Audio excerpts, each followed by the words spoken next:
The Chainsaw Man anime is probably best remembered for its over-the-top action, unsettling characters, and Denji's unconventional motivation as a protagonist. When I watched the anime, I loved all those elements, but amidst the chainsaw-laden fight scenes and the eccentric comedy, my favourite part about Chainsaw Man was this. A short scene where Aki goes about his morning routine.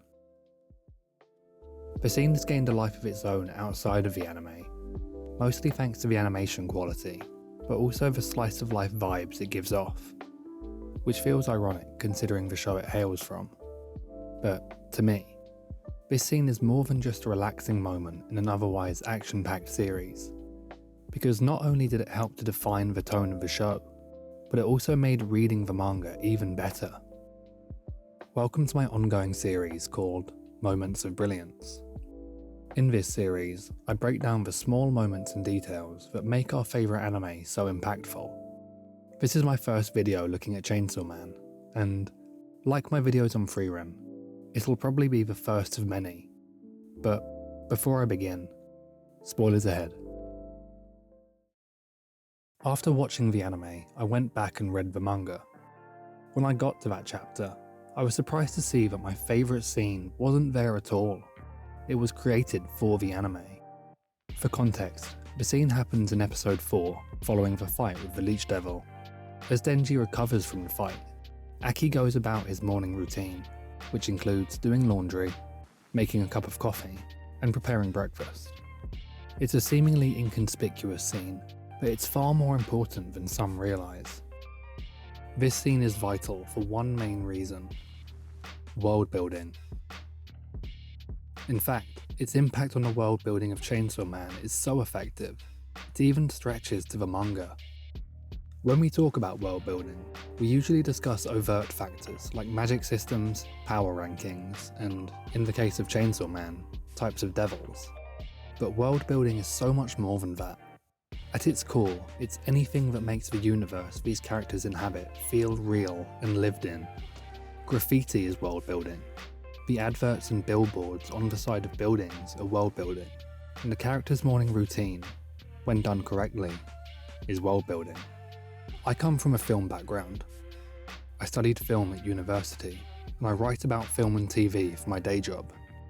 One of the first things we learned is that starting a movie with a character waking up in bed, brushing their teeth, and going about their morning is so boring and overdone that you're almost guaranteed to lose the audience's interest.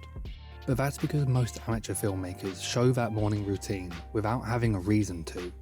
They just use it as an easy way to start their film. Chainsaw Man knows exactly what it's doing with Aki's morning routine. For such a small and seemingly nonchalant scene, there's a lot we could unpack.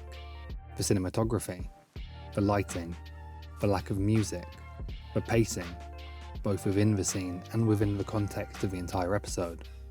But, to me, its effect on the show's world building is the greatest. Aki's morning routine is so effective because it gives us a glimpse into his life outside of his job. That might sound obvious, but it's the only time the show really does that in season 1. There are other moments when the characters are off the clock, like when they all go drinking, but those scenes are also used to progress the plot and the individual character arcs. This scene doesn't affect Aki's arc. In storytelling terms, it's fat. It could be trimmed from the episode and the story would be exactly the same. However, the scene is so subtly important because it doesn't just flesh out Aki as a character. It reminds us that all devil hunters are people. The show already does a lot to ground its human characters, but this scene is perhaps the most effective method. Thanks to the calm pacing and serene atmosphere created by the cinematography and lack of music, this feels like we're watching Aki during his downtime. This is what he does when he wants to relax. Seeing Aki do this makes it far easier to imagine the other devil hunters doing the same. After she's done freaking out every day, Kobeni likely does something similar when she's not working, as do some of the other members. What makes this scene even more interesting is that the series repeatedly reminds us that the best devil hunters have a screw loose. But the scene depicts Aki as a regular member of society. He just so happens to have a crazy job involving angels, giant bats, and devils. That extreme contrast is yet another way this unassuming scene subconsciously adds layers to the character. The overall story doesn't need the scene, but the world building certainly does. So, how does this affect the manga? As I mentioned earlier, I watched the anime before reading the manga, and when I got to that scene in chapter 11, I was surprised to see that it didn't exist. In the manga, we jump straight from Denji's recovery in the hospital to Power arriving at Aki's flat. What makes this so interesting to me is that it raises an important point about the process of adaptation, that being the difference between alterations and additions. When movies adapt books, due to the limited runtime of films, much of the source material often has to be cut, trimming the story to its most basic elements. But anime adapted from manga has the opposite problem. Were chapter 11 to be directly adapted into an anime, it would probably last about 7 or 8 minutes at most. Obviously, an episode of anime tends to adapt 2 or 3 chapters of a manga at one time, but a direct adaptation of that would still fall short of the average 23-minute runtime of an episode. There are a few techniques anime directors use to pad out the runtime. In the case of action-heavy shonen like Chainsaw Man, the most prevalent is by extending the fight scenes and filling the gaps between the manga's limited panels. Alternatively, as Chainsaw Man is such a cinematic anime already, it leaves room for directors to experiment with tone and pacing, adding in silences and reflective pauses, or other aesthetic B-roll. But sometimes, an anime director will elect to add an entirely new scene.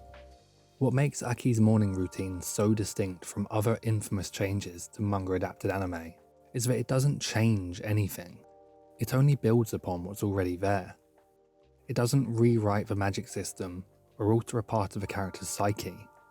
It simply shows him from a new perspective.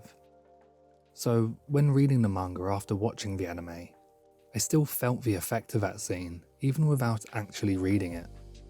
In the chapter, all we see is this panel of Aki's flat door before Power shows up, but thanks to the scene in the anime, we can feel the stillness and quiet world building happening behind closed doors, even when we don't directly see it in the manga. By extension, we then feel that same world building regarding the other devil hunters. This isn't to say that the manga is worse because it doesn't have the scene.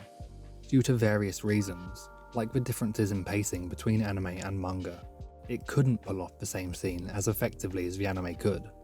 But I'm so glad the anime decided to add this scene during the adaptation process. It's such a tiny and unassuming detail in already detailed and complex anime, but because of how its impact on the world building stretches beyond the anime and bleeds into the manga, to me, Aki's morning routine is pure brilliance. Thanks for staying to the end of the video. I hope you enjoyed my ramblings about the quietest scene in an otherwise very loud anime. Given my film background and Tatsuki Fujimoto's love of cinema, I expect that Chainsaw Man will be a series I'll continually dive into and explore in the future. If you'd like to see more Chainsaw Man breakdowns, why not consider subscribing? And if you'd like to see more from my Moments of Brilliance series, why not check out my video on Freeren, or my most recent video on the summer Hikaru died. Either way, thank you.